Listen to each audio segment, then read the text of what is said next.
Assalamualaikum warahmatullahi wabarakatuh. Berjumpa kembali dengan saya Afi Naimah dalam mata pelajaran IPA Ilmu Pengetahuan Alam. Sebelum pembelajaran dimulai, marilah kita membaca basmalah bersama-sama. Bismillahirrahmanirrahim. Pada pembelajaran kali ini akan membahas materi yang sangat penting dan berguna bagi kehidupan yang mendatang, yaitu tentang sistem gerak pada manusia. Untuk lebih jelasnya, marilah kita simak video pembelajaran berikut ini.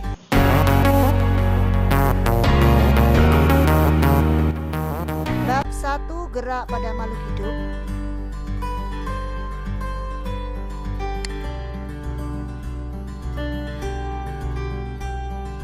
Untuk gerak makhluk hidup, kita akan mempelajari beberapa materi. Yang pertama adalah gerak tumbuhan, yang kedua adalah gerak hewan, yang keempat adalah organ penyusun sistem gerak pada manusia, yang keempat adalah kelainan dan penyakit pada alat gerak manusia.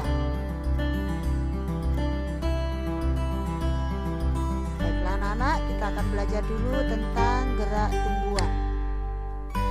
Berdasarkan rangsangnya bahwa gerak pada tumbuhan itu dapat dibedakan menjadi 3.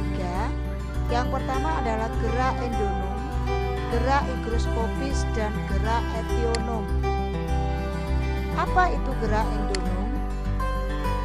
Gerak endonom adalah gerak yang tidak dipengaruhi oleh rangsang dari luar, atau rangsangnya itu berasal dari dalam tubuh tumbuhan itu sendiri. Seperti apa? Kita lihat pada siklosis pada sel daun hidrilla.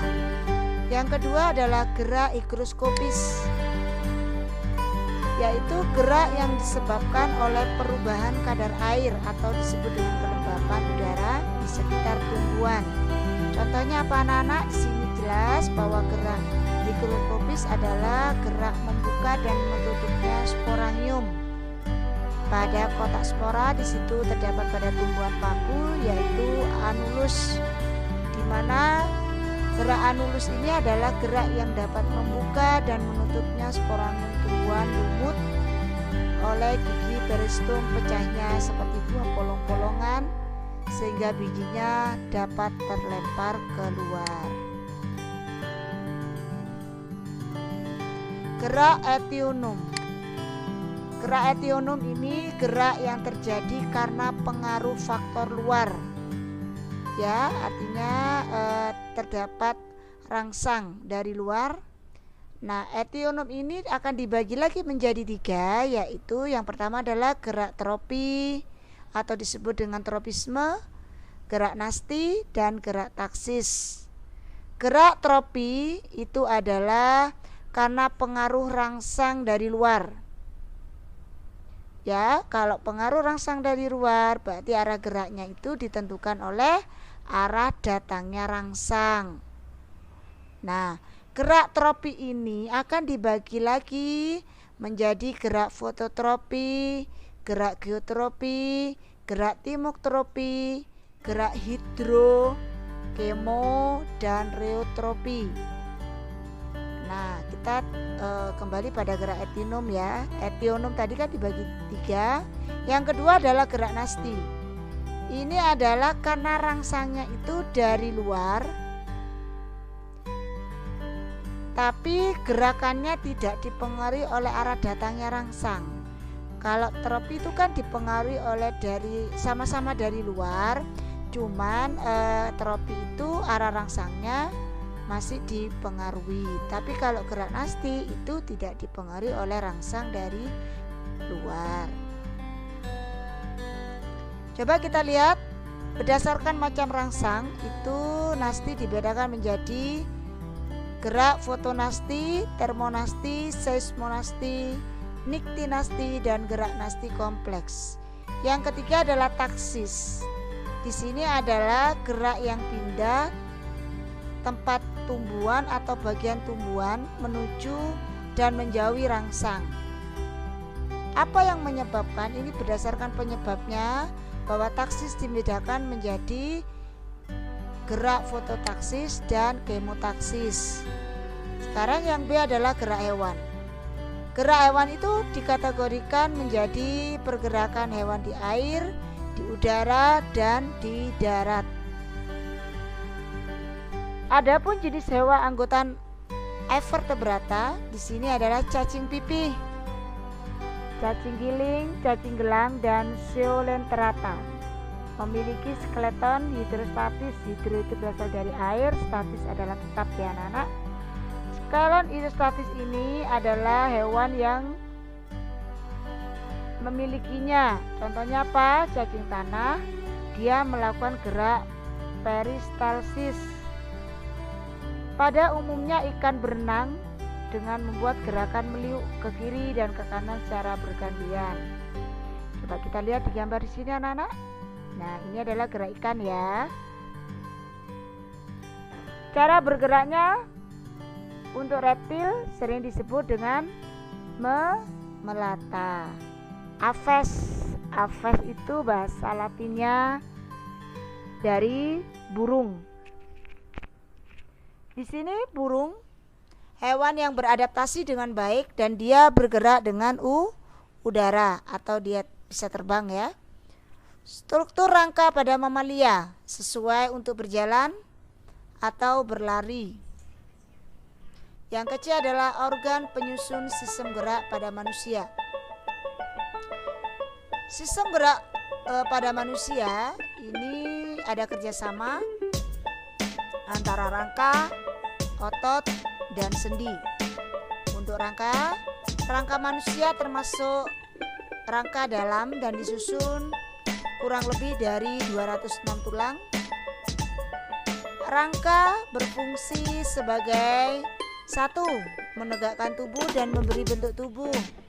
Yang kedua, tempat melekatnya otot, pelindungan organ-organ tubuh yang penting, misalnya pada otak, paru-paru, hati, dan jantung.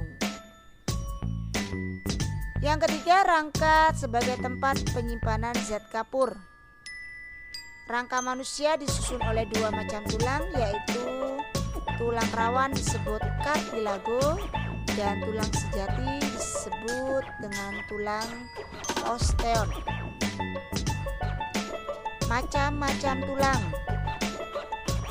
Tulang dibedakan menjadi dua macam, yaitu tulang kompak dan tulang spons.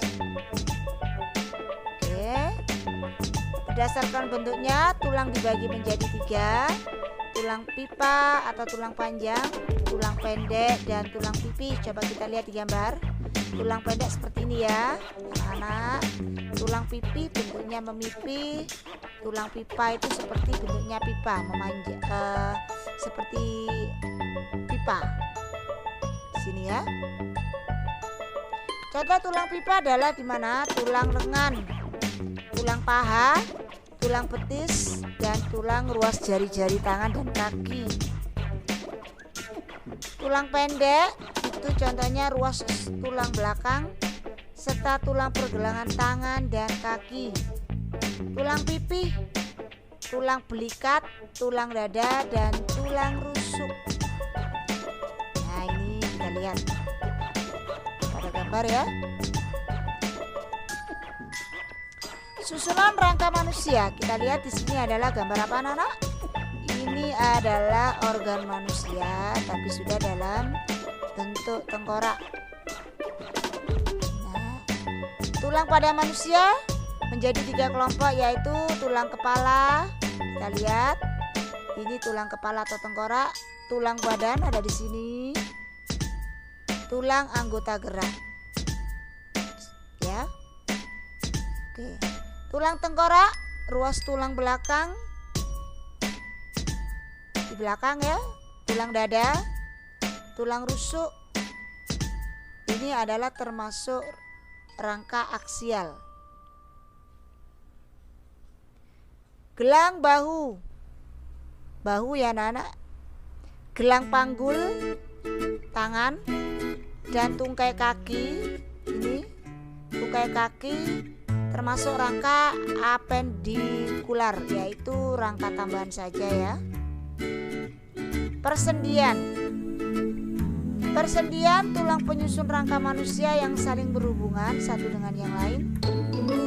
tulang sendi disebut dengan persendian. Berdasarkan sifat geraknya, bahwa sendi dibedakan menjadi sendi mati, sendi kaku, dan sendi gerak. Kita mulai dari sendi mati. Hubungan antar tulang ini tidak memungkinkan terjadinya gerak.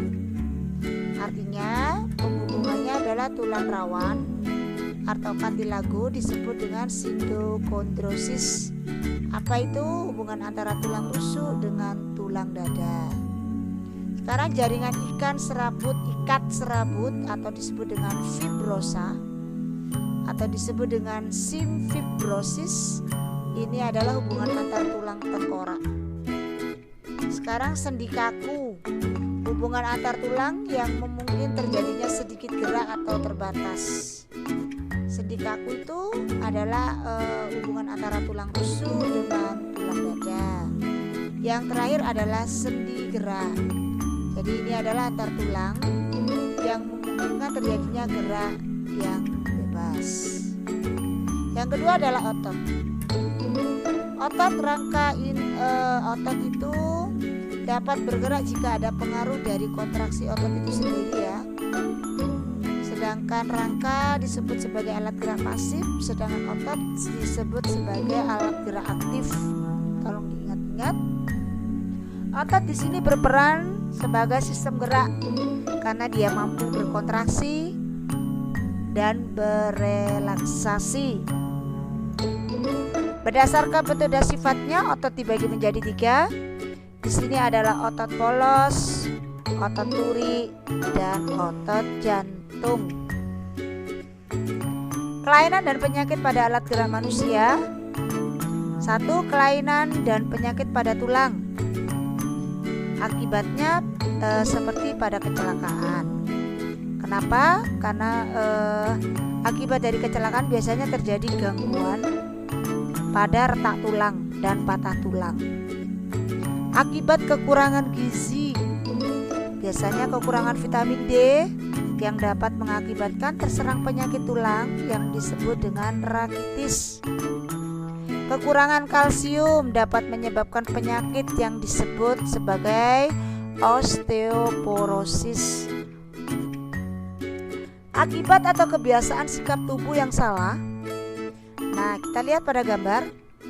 Di sini ada 3 yang kita lihat. Yang pertama ini membungkuk. Di tengah itu disebut dengan kifosis. Dia duduk tapi tidak jejak, artinya berkelok ya.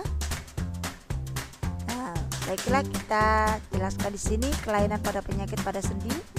Nah, gangguan dan kelainan pada sendi antara lain memar, urai sendi, dan artritis yang disebut dengan radang sendi. Kelainan dan penyakit pada otot. Nah, ini nyeri otot, polio, kram, kesleo, myasthenia gravis. Kram itu biasanya terjadi karena apa? Aktivitas otot yang berlebihan atau cuaca yang sangat dingin. Sedangkan polio itu menyebabkan penyakit yang menyerang pada anak-anak. Nah, kesleo menyebabkan terputus akibat tarikan yang tiba-tiba dan kuat. Nah, ini adalah apa yang disebut dengan myasthenia gravis. Ini adalah suatu yang menyebabkan biasanya otot yang berangsur-angsur melemah sehingga menyebabkan kelumpuhan. Demikianlah tadi penjelasan tentang sistem gerak pada manusia. Dan untuk memperkaya hasanah pengetahuan kalian, silakan membaca buku materi tersebut. Demikianlah sebelum